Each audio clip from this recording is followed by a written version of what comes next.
Friends, Mahmood Ghaznavi 1998 AD में गजनी के सिंहासन पर बैठा और उसके बाद उसने विस्तार और लूटपाट की नीति अपनाई।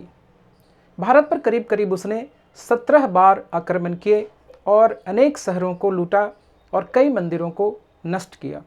1001 एडी और 1008 एडी के बीच महमूद गजनबी ने हिंदू शाही राजाओं के अगेंस्ट कई आक्रमण किए।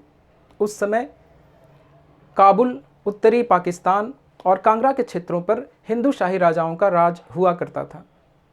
1001 एडी में महमूद गजनबी ने हिंदू शाही राजा जयपाल के अगेंस्ट आक्रमण किया और जयपाल को बुरी तरीके से हराया। जयपाल इस हार को बर्दाश्त नहीं कर पाया और उसने आत्मदाह कर लिया। बाद में जयपाल के पुत्र आनंद पाल ने कई भारतीय राजाओं के साथ मिलकर के एक कंबाइंड सेना बनाई। आनंद पाल के कंबाइंड सेना और महमूद गजनबी के बीच 1008 एडी में युद्ध हुआ, जिसे कि हम बाहिंद का युद्ध कहते हैं। उस युद्ध में आनंद पाल हार गया। बाहिंद का युद्ध एक महत्वपूर्ण ऐतिहासिक घटना थी, क्योंकि उसके बाद हिंदू शाही किंगडम का पतन हो गया और भारत पर आक्रमण करने के लिए महमूद गजनबी का रास्ता साफ हो गया।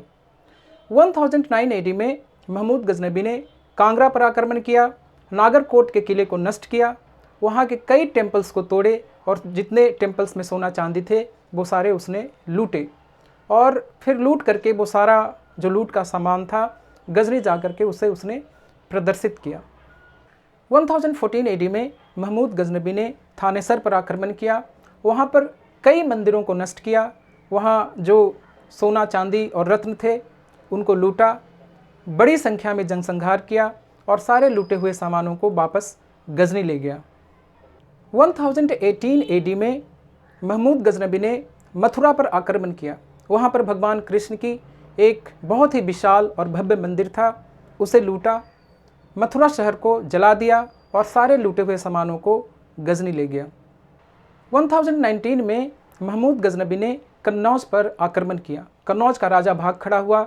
महमूद गजनबी कन्नौज को जितना लूट सकता था लूटा और कई मंदिरों को नष्ट किया। 1022 और 1023 एडी में महमूद गजनबी ने ग्वालियर और कालिंजर पर आक्रमण किया।